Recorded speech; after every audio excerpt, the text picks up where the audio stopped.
তাজমহল বিশ্বের সপ্তম আশ্চর্যের মধ্যে এক এবং অন্যতম। উত্তরপ্রদেশের আগ্রায় অবস্থিত এই রাজকীয় সমাধি মোগল সম্রাট শাহজাহান তার দ্বিতীয় স্ত্রী মমতাজ মহলের স্মৃতি রক্ষার্থে তৈরি করেছিলেন। ১৬৩১ খ্রিস্টাব্দে বেগম মমতাজ তার ১৪তম সন্তান প্রসবের সময় মারা যান। ইতিহাসের এই তথ্যগুলি প্রায় বেশিরভাগ মানুষেরই জানা, কিন্তু এমন অনেক অজানা রহস্য আছে যা আজও তাজমহলকে ঘিরে রয়েছে।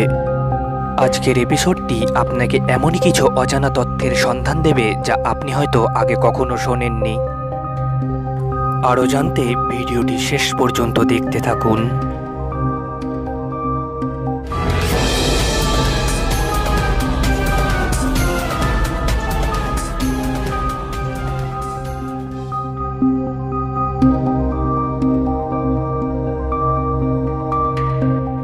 এই অনন্য স্থাপনাটির নির্মাণকারী ছিলেন ওস্তাদ আহমেদ লাহিড়ী। তাজমহল নির্মাণের জন্য তিনি ২২,০০০ মানুষ নিযুক্ত করেন। সেই সময় তাজমহল নির্মাণের জন্য প্রায় ১,০০০টিরও বেশি হাতি ব্যবহার করা হয়েছিল এবং এর নির্মাণ কার্যে খরচ করা হয় প্রায় ৩২ মিলিয়ন রুপি। তাছাড়া বিশ্বের বিভিন্ন দেশ থেকে প্রায় ২৮ রকমের মূল্যবান পাথর দিয়ে তৈরি করা হয় এই অনন্য স্থাপত্য।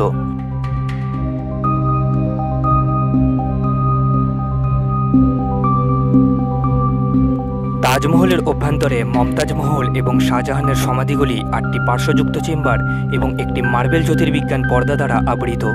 তবে এই সমাধিটি শুধুমাত্র পর্যটকদের দেখার জন্য। আসল কবরগুলি বেসমেন্ট পর্যায়ে একটি শান্ত এবং সিল রুমে রাখা হয়। প্রধান মার্বেল কাঠামোর দিকে অগ্রসর হওয়া সিঁড়ির পাশে একটি ছোট পথ প্রায় ১ দশক আগেই ইটের প্রাচীর দিয়ে সিল করে দেওয়া হয়।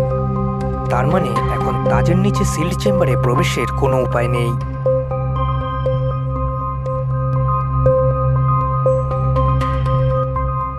তাজমহলের পার্শ্ববর্তী ৪টি মিনার সমাধিটি ঘিরে রয়েছে। বাইরে থেকে তাজমহলের মিনারগুলি পুরোপুরি সোজা দেখায়, কিন্তু স্তম্ভগুলি আসলে বাইরের দিকে ঝুঁকে আছে।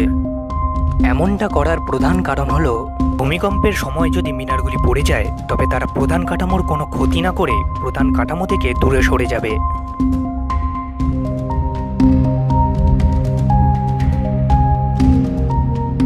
এমনটা মনে করা হয় যে তাজমহলের ভিতরে অসংখ্য গুপ্তকক্ষ রয়েছে।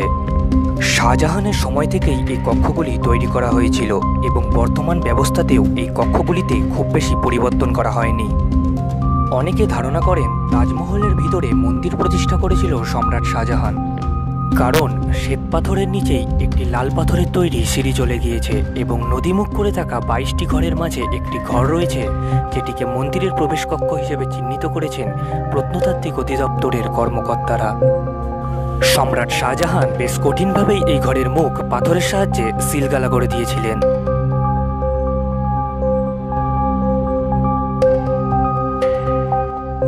তাজমহল ভারতবর্ষের সবচেয়ে গুরুত্বপূর্ণ ঐতিহ্যের একটি কারণ। এটি যুদ্ধের সময় সর্বদাই আক্রমণের পক্ষে দুর্বল ছিল। ১৯৪২ সালে ব্রিটিশরা মনে করতেন তাজমহল বোমা হামলার পক্ষে দুর্বল, তাই তারা তাজমহলের ওপর বাঁশের ভরাটটিকে রক্ষা করার জন্য স্থাপন করেছিলেন। একই কৌশলটি ভারত সরকার দ্বারা প্রয়োগ করা হয় যখন ভারত ১৯৬৫ ও ৭১ সালে পাকিস্তানের বিরুদ্ধে যুদ্ধে লিপ্ত ছিল। সেই সময় তাজকে বাঁশের কাঠামোয় আচ্ছাদিত করার উদ্দেশ্য ছিল কোনো বোমার সমতল থেকে স্মৃতিস্তম্ভ বাঁশের স্টকপাইলের মতন দেখতে হবে।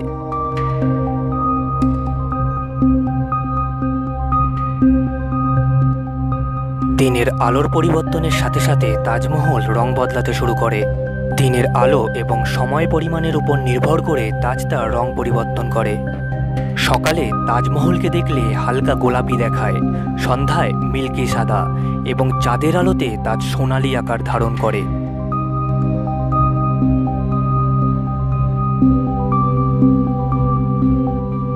কালো তাজমহল আইকনিক তাজমহলের ঠিক বিপরীতে যমুনা নদী জুড়ে নির্মিত সাদা তাজমহলের একটি কালো সংস্করণ।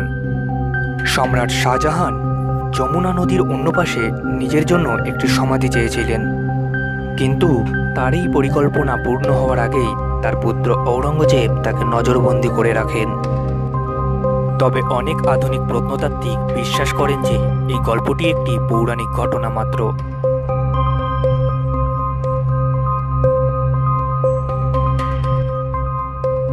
সবচেয়ে রহস্যময় বিষয় হল শ্বেতপাথরের নিচে অবস্থিত লাল পাথরের বেসমেন্টে যে গোপন সিঁড়িটি গিয়েছে তার করিডরটি প্রায় 12 ফিট প্রশস্ত ও 300 ফিট লম্বা। এই করিডরটিকে গ্রাস করেছে নিকষ কালো আধার, কারণ সম্রাট শাহজাহান এর চারপাশে থাকা ভেন্টিলেটরগুলোকেও সিল করে দিয়েছেন, যাতে কোনো আলো বাতাস এর ভেতরে আসতে না পারে। অনেক প্রশ্ন, অনেক রহস্য, কবে এগুলোর সমাধান মিলবে তা কেবল অপেক্ষা ছাড়া জানা সম্ভব নয়।